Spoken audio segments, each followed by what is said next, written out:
le zapping. On va recevoir maintenant M. Jean Dionda. Le secret d'un amour durable dans le foyer. Ça, c'est une grande question. Bonjour. Bonjour Marcelin. Comment vous allez? Très bien. Ok, allez, on vous écoute. Alors, qu'est-ce que vous pensez des foyers où l'amour fait défaut, hein?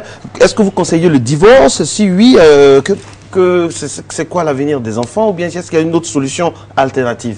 On ne peut pas conseiller le divorce. Il faut penser aussi aux enfants. Qu'est-ce qu'ils vont devenir après le divorce? Mais parce que le grand thème, c'est le secret d'un amour durable dans le foyer, le grand secret, d'abord, c'est dans le choix. Ce secret réside dans les choix judiciaires. Judiciaire Marcelin, judiciaire dans ce qu'on doit opter comme décision. Parce que si on choisit mal, à un moment donné, on s'aperçoit que c'est qu'on a suivi, par exemple, les attirances charnelles, n'est qu'éphémère. C'est pour dire que si vous voulez que votre amour perdure, et que jusqu'à la fin, vous continuez à vous aimer très fortement, il faut qu'au départ, vous vous référiez à un absolu. Il faut avoir une ultime référence. Et ce doit être le caractère. Si l'on s'est marié sans tenir compte du caractère, soit la femme n'a regardé qu'à la fortune de l'homme, parce qu'il y a des femmes comme ça, soit l'homme n'a regardé qu'aux apparences extérieures, c'est-à-dire à la beauté, comme un serviteur disait, mais toi, cette fille-là, pourquoi tu es attaché à ce garçon? Dis-moi, quel est ton absolu? La fille dira, il sent bon. Vous voyez, on se marie parce qu'il sent bon, on se marie parce qu'il a l'argent, et après un moment, puisqu'il n'y aura plus l'argent, puisque cela peut arriver, Marcelin, on peut être riche aujourd'hui. Mais qui ne sent plus bon. Ah, mais on peut être riche aujourd'hui et devenir pauvre demain. On peut être joli aujourd'hui et demain se brûler le visage. Qu'est-ce que vous allez faire? Il faut que l'amour soit véritablement à la base. Et parce que l'amour ne périt pas, c'est ça qui fera que vos contacts, vos liens, et votre relation perdurent à jamais. Alors, pourquoi tant de divorces? Donc finalement, c'est ça la réponse. Pourquoi tant de divorces aujourd'hui? Mais c'est justement parce que les gens, au lieu de considérer ce qui peut être le socle du mariage, c'est-à-dire l'amour, le caractère. Les gens ne regardent pas l'essentiel, c'est ça? Ils n'ont pas regardé à l'essentiel, ils ont suivi la chair. Vous savez, il y a même des hommes qui supplient les femmes à les aimer. Pardon, accepte que je t'épouse. La femme dit, moi, je ne te sens pas. Je ne suis pas d'accord. Soit c'est la famille qui impose à la femme un homme. Et à ce moment-là, après une année, après 2 ans, parce qu'il n'y est pas là avec son cœur. Non, il n'y aura pas de l'amour. Ou alors, c'est l'homme qui est instigé par sa famille, soi-disant, c'est la femme de notre ethnie, parce que ça existe surtout en Afrique. Il faut l'épouser parce que je connais son père, parce que je connais sa mère. Mais mon cœur n'y est pas. Et qu'est-ce qui va arriver? C'est le rejet. Donc le poids des parents aussi est très important. Parfois néfaste. Non, oui, quelquefois ça réussit, quelquefois ça ne réussit pas. Et après tout, c'est l'homme, le garçon qui va vivre avec sa femme et vice-versa. Ce n'est pas mon père qui va vivre avec ma femme, ce n'est pas non plus ma mère qui va vivre avec mon mari. Il faut que l'homme arrive, tout comme la femme aussi, à faire un choix judicieux. Parce qu'on ne se marie pas pour divorcer demain. On ne se marie pas pour se séparer demain. Marcelin, il faut entendre les paroles, les mots des hommes et des femmes divorcés. L'homme de son côté, mais c'est qu'il sort, les secrets même du foyer sont étalés sur la place publique. D'ailleurs, ce n'est pas un homme. Vous ne le connaissez pas. C'est moi qui le connais bien. J'ai vécu avec lui, il n'est rien. Ce que vous voyez là, c'est l'apparence. L'homme de son côté, j'ai entendu un homme qui a dit un jour à sa femme, et ça c'est très grave, est-ce que toi tu es femme? D'ailleurs, tu n'es même pas femme. J'étais couverte pendant très longtemps. Or, l'amour, si c'est l'amour, ça couvre toujours une multitude de fautes. Voilà pourquoi il faut dès le départ faire ce choix-là sur base de cet absolu qui est le caractère. Est-ce que cette femme peut fonder un véritable foyer avec moi. Quand on rencontre la personne en question au début, on n'est pas censé savoir tout ça. Je veux dire, on n'a pas l'assurance à 100% de tomber sur quelqu'un. Nous sommes que des hommes, des êtres, voilà, on est des humains. On peut se tromper. On peut se tromper quand même. Comment allez-vous vous acheter un habit, un vêtement sans l'avoir bien examiné? Mais quel que soit l'examen qu'on fait sur l'habit, et on a beau le toucher, mais on peut sortir et après mais du moins, vous avez fait l'essentiel. Vous avez fait votre part. Représentez-vous un monsieur dans un car, dans un bus.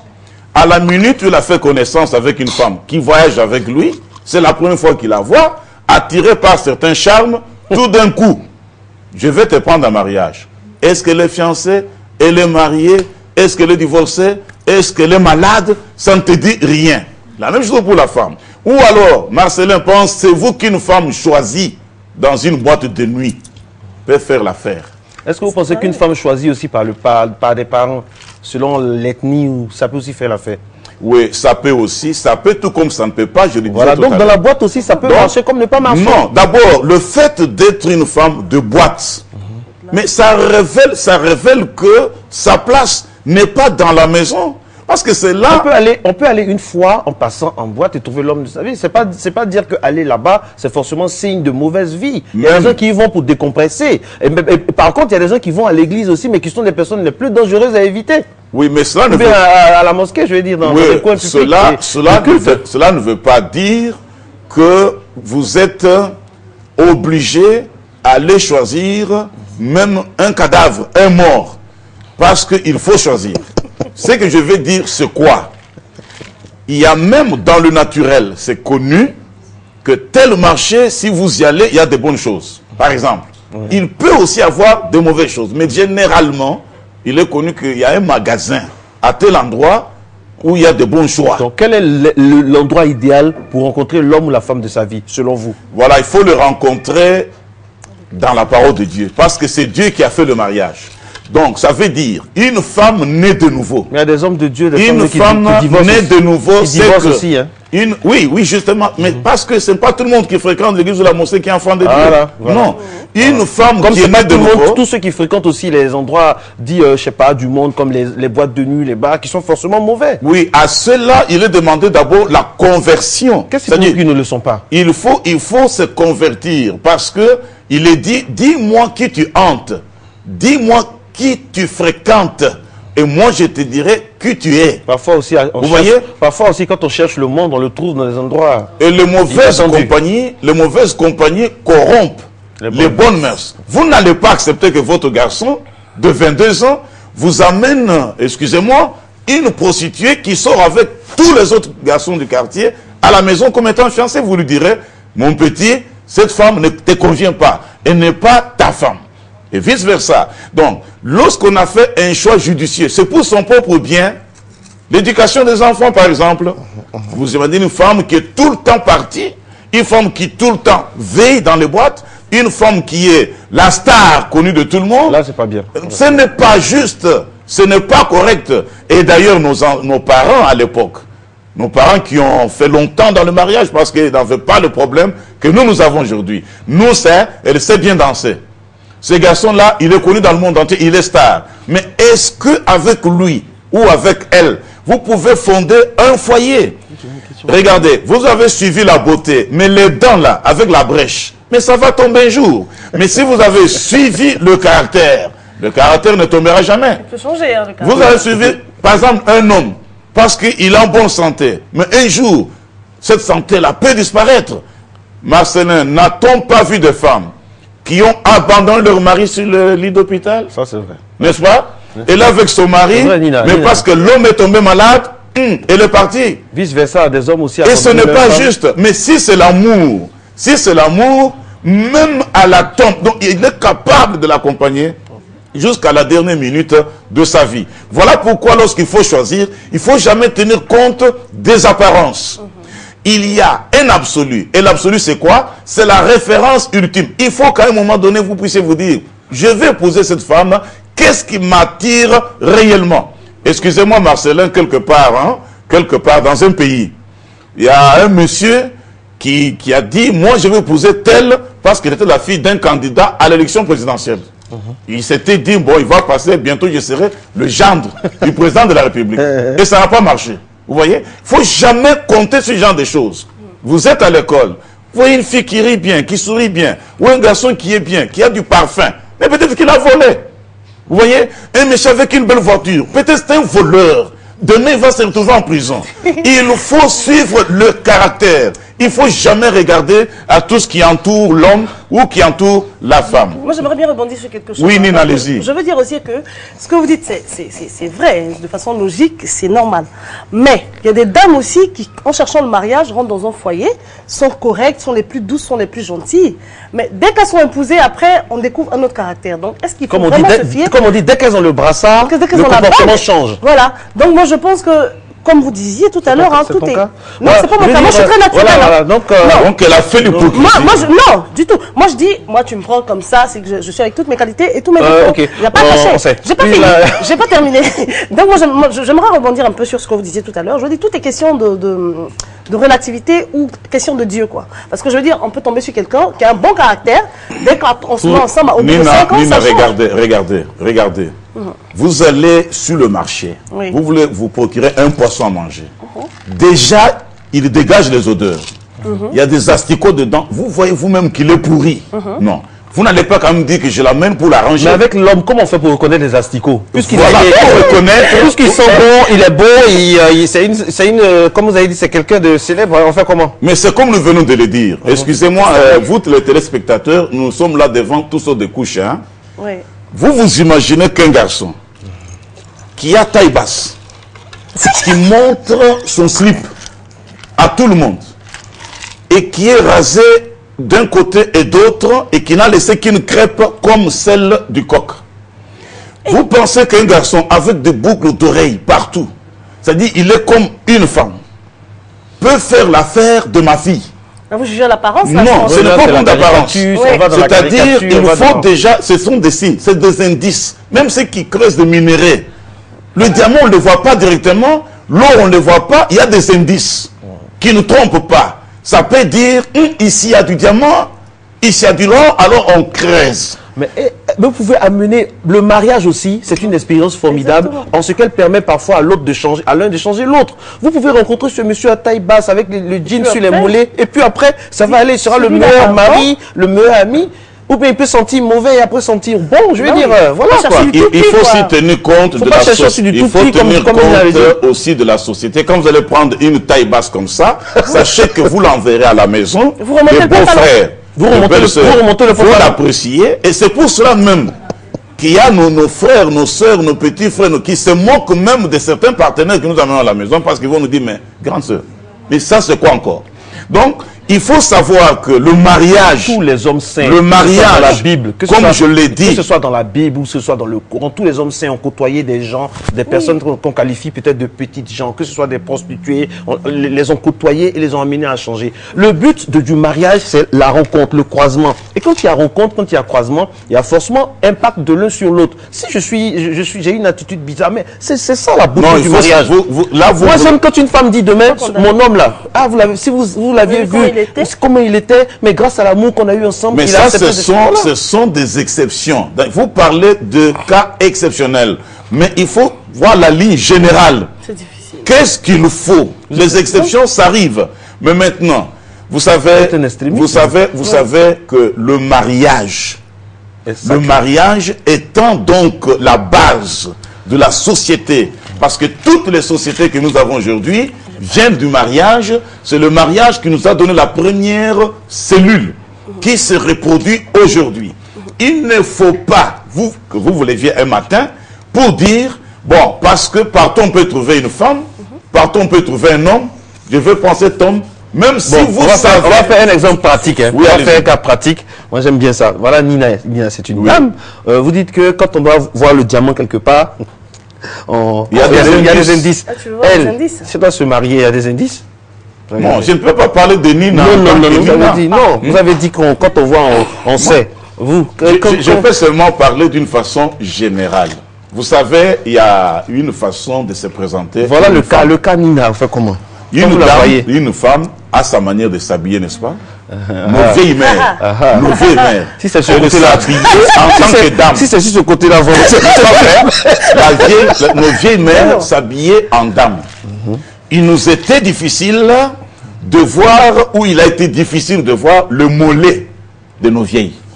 Le mollet, je ne parle pas du thorax, je ne parle pas de la poitrine, et je ne parle pas de nombril parce qu'on nous montre le bas-ventre. Mais nos mères, d'il y a 100 ans, sans civilisation, on n'a jamais vu leur mollet. Quelle crainte de Dieu. Dieu regarde au cœur, monsieur. Quel respect même à l'égard des enfants. Mais aujourd'hui, vous trouvez une maman, femme mariée, mère, belle-mère, devant son beau, en culotte. Mais ce n'est pas possible. Bon. Alors, quand vous allez prendre une telle femme, vous vous attendez à quel genre de foyer? Et quelquefois, vous trouvez dans la maison, c'est l'homme. Vous trouvez dans la maison, c'est l'homme qui est en pagne et la femme en pantalon physique. Monsieur Dianda. Et à ce moment-là, vous allez dire quoi? Monsieur Dianda. Donc, je ne parle pas de Nina, je parle d'une façon générale. La femme a sa façon de s'habiller. Nina n'a aucune chance. Quand on la regarde, non, monsieur Dianda, il a de la chance. Voilà, c'est ce que j'aimerais dire. Je veux dire que dans votre développement, je pense que vous regardez beaucoup à l'apparence. Moi, je prends par exemple les cas des couples européens. Marcelin, je ne sais pas si tu as eu l'habitude de te promener quand même en France. Vous voyez des couples où la dame, c'est à partir de 60 ans qu'elle commence à vivre sa jeunesse. Parce qu'en général, ils ont travaillé pour économiser, pour acheter la maison. Et quand tu la vois avec son mari, avec qui elle a vieilli, elle peut mettre un short, hein, mais c'est pas pour autant qu'elle n'a pas été une bonne épouse. On est d'accord? Elle est en short, son mari aime bien, elle le fait pour son mari, ils sont contents de se balader comme ça, et puis bon. Donc je veux dire, après, tout est question de... Mais non. La bienséance, la bienséance veut que seul le mari voit les cuisses de sa femme. D'accord. Lorsque les cuisses d'une femme sont exposées à la place publique, comme si l'on vendait de la marchandise, ce n'est pas juste. Après, parce qu'il y a même des tenues qu'on ne peut même pas porter au salon. Mais aujourd'hui, c'est ça qu'on porte même pour aller au travail. Alors, pour terminer, une femme, quel conseil vous pouvez donner à ceux qui aspirent au mariage idéal selon vous? Voici le conseil. En deux mots. Il y a mariage et mariage. Et vous parlez du mariage idéal. Prenez une femme véritablement convertie ou un homme véritablement converti et vous vivrez véritablement qui a la foi. Voilà, oui, justement, mais le foi, quand on a la foi, convertir, avoir la foi, c'est la conversion, c'est le changement. C'est-à-dire, il ne faut pas vous laisser attirer par tout ce que nous voyons aujourd'hui. Parce qu'il est dit, la beauté est trompeuse et la grâce vaine. La grâce, ce n'est pas la faveur, cette façon de se dandiner. Parce que vous voyez quelqu'un qui est attiré seulement par la démarche. Vous voyez? Par la démarche, on dit, moi, c'est là. Je veux mourir là. Et vous allez effectivement mourir. Ou alors cet homme-là, parce qu'il parle bien, parce qu'il danse bien, parce qu'il est connu dans le monde entier, et c'est celui-là dans les bras duquel la fille va tomber, et le lendemain, elle est abandonnée. Il faut avoir une référence, un absolu, une ultime référence. C'est-à-dire, on peut aussi trouver une femme du bon caractère, en même temps belle. C'est possible. On peut trouver aussi un homme du bon caractère et aussi qui a de la fortune. Je vais te décompresser un peu. Si c'est les deux là, ok, ça peut marcher. Comme un homme de Dieu disait, si ce caractère est dans un beau physique, mais si ce n'y a que le physique, mais vous avez échoué. Même si en passant dans tout le quartier, on dit, il a la plus belle femme, mais c'est la mort, parce que vous n'aurez même pas la paix, vous n'aurez même pas la joie. Voilà la femme qui va sortir avec tous vos amis, voilà la femme qui va vous engueuler un jour, voilà la femme qui va vous dire, est-ce que quand on nous regarde, est-ce que tu me conviens? Est-ce que quand on est même chose, je ne sais même pas comment je suis arrivé à tomber dans ton filet. Un homme avec une tête comme ça là. C'est cette tête-là que tu as donné à mes enfants. C'est la vérité. Et l'homme est là, mou, parce qu'il y a des hommes mous, incapables même de l'engueuler. Parce que le vrai homme... Je rappelle que ce sont les femmes qui applaudissent. Oui, justement, parce que ce n'est pas normal. Un homme qu'on n'insulte pas la femme, et l'homme, elle a dit, attention, je vais te répudier. Hein. Depuis 5 ans, 10 ans, tu dis, je vais te répudier. Et elle dit, tu ne vas pas le faire. Tu vas me dire pour quelle raison. Donc, c'est pour vous dire, il faut vous marier correctement et vous aurez... Mon cher, je vous dis que dans les maisons, il n'y a pas la paix. Vous voyez les maisons, non? Bien, des voitures, la femme a une voiture, l'homme a sa voiture. Ils n'ont pas la joie. Vrai. Ils ont 2 congélateurs, ils ont à manger, ils ont à boire, chacun a au moins 2 comptes. Mais il n'y a pas la paix. Mieux vaut vivre là où il y a la paix, mais il n'y a rien que de vivre là où il y a l'abondance, avec colère, avec amertume. Il y a des hommes et des femmes qui ont fait 1 année en séparation de corps, dans un même lit. Où est le bonheur? Il est ceci, elle est cela. Quand elle sort, vous trouvez que c'est vraiment une femme présentable, mais n'a pas la joie. Mon cher Marcelin. Merci beaucoup, M. Jean Djanga. Je rappelle donc la prochaine fois, on va aborder nos thèmes, mais j'aimerais terminer par cette anecdote. Il y a un homme qui dit qu'il a fait un rêve, que forcément, le jour-là, il y a 3 femmes, il était dans la foi, hein. Il se dit que ce jour-là, Nina, tu m'écoutes, hein. Il me dit que son rêve lui a dit que ce jour-là, il y a 3 femmes qui vont venir vers lui, et que la seule à venir directement vers lui, à ne pas aller à gauche ou aller à droite, c'est celle-là qu'il va épouser. Et effectivement, il était assis à un endroit, et il y a 3 dames qui viennent, 2 dames magnifiques et une dame, bon, pas trop belle.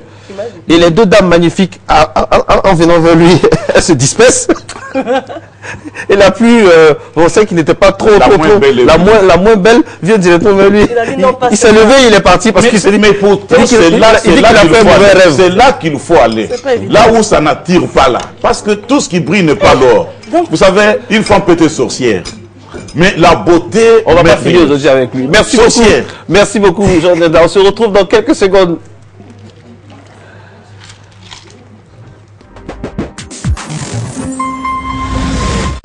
Aura, je peux te poser une question? Bien sûr. Ce qu'a dit Virginia, que tu ne sais pas qui est le père de ta fille, c'est vrai? Cœur brisé. D'après ce que j'ai entendu dire de Mademoiselle Aura, les choses peuvent devenir très dangereuses pour moi, madame. Elle continue à dire que nous avons été les responsables de cet accident. Et s'ils enquêtent... Oh, allons, ne sois pas bête, Erasmo. Et ne fais surtout pas cette tête de coupable. Personne ne peut prouver ça. Fernanda, s'il te plaît, tu dois m'aider à récupérer mon fils, je t'en supplie. D'accord, mais que s'est-il passé? Cœur brisé, votre feuilleton à suivre du lundi au vendredi à 8h sur RTI 1. Kamla, on accueille notre première belle-fille. Donne-leur ta bénédiction.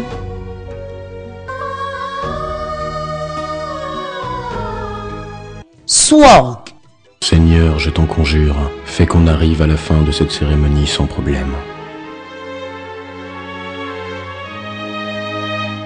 Je m'appelle Lolita. Je n'ai jamais entendu parler de vous. J'ai connu Arjun aux États-Unis. Je suis une amie de Chicago. Swag, votre feuilleton à suivre du lundi au vendredi à 8h30 sur RTI 1.